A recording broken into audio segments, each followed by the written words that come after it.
Hey everybody, this is Chris with Cycle Source Magazine, Grease and Gears Garage, and we're back in the shop today for a long overdue episode of the FXR Evolution that the good folks at Dennis Kirk are going to be giving away at the end of this build. We've been doing a lot of stuff with this bike for setup, with part selection. We're going to stick pretty true to not overly raping the FXR frame. We're going to do a couple little adjustments that are going to help us move into some modern parts and bring this thing into the performance era of things that are going on today.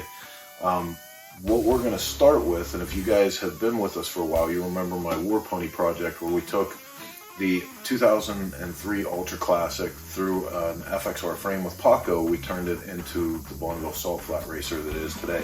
One of my best and favorite parts on that bike was a handmade set of FXR side covers. Now, with the exception of chopper guys, which as soon as those show up on the market, they're gone again. And I think Steve Chamberlain, when he makes his by hand, those are pretty awesome. But other than that, like the store-bought ones, I'm really not into. A little bit of time and effort, and you can have killer side covers that no one else has too. So anyone who's done sheet metal work knows the old template, right? The cardboard template. You get it up here, get your template drawn out, you go to work. We're gonna move from the cardboard template to, this is actually EVA foam. It's a new kind of foam that the people that do cosplay and make all the ornate helmets and horns and all of that.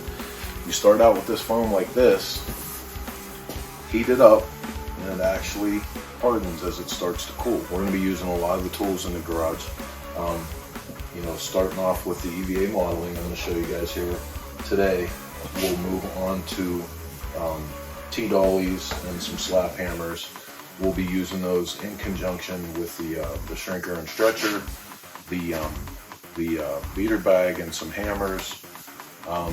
And I don't have out here right now the planishing hammer. So all of that stuff we're gonna be doing cycles of this until we find a good groove for our side covers.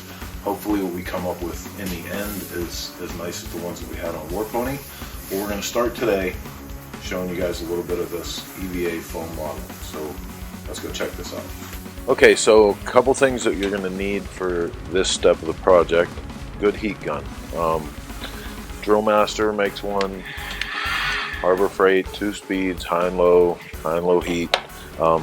Not even sure where I got these, but it's called the On Cutter, and like for tubing and everything, this is absolutely killer. But for this, you'll see why, like cutting on angles and stuff, these cutters are great. Standard pair of scissors, some masking tape, and shoe glue or similar contacts in that. As rigid as this becomes, like for different things you saw on the piece on the other side here, I actually put some supports in because it's not like this turns into fiberglass or plastic or anything. I'm going to do this first rail across the top, and you'll see I'm not quite into the corner.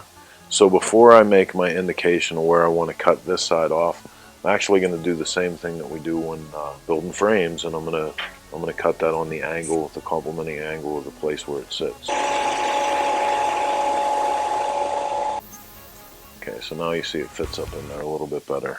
So I'm going to grab my pen and I'm going to push this in to where the edge of the frame is. I'm going to cut that on that angle like that. So I actually made a little more of an adjustment, more of an angle than I originally cut it with the belt sander, so I could get it to fit nice and tight in there. And you can see already, take a couple pieces of tape and just, right now this is the mocking process. I'm just going to mock it up like this. All I'm going to do is make a mark, and we're actually going to notch it out for that. To get this to fit in here, I actually faced this a little bit, but at this point, I'm pretty happy with that.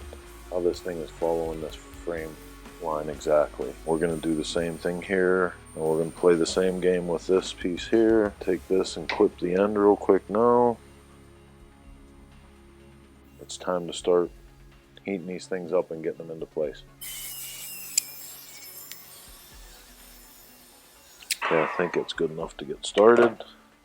You can see this stuff gets really, really bendable now. I'm going to get it into position. Take our tape. Now that it's up here, I'm going to go back and really put a lot of heat to it so that I can make sure I want that stuff to stay in place, you know.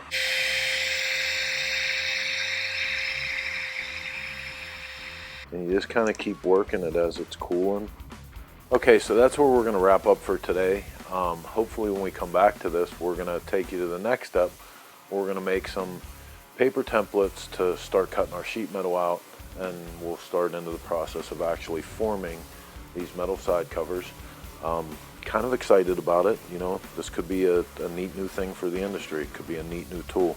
So we'll see how it goes. We'll see if it's going to be a neat new tool or just a way for my daughter to make fun of me. Say, hey Dad, you know what would be cool?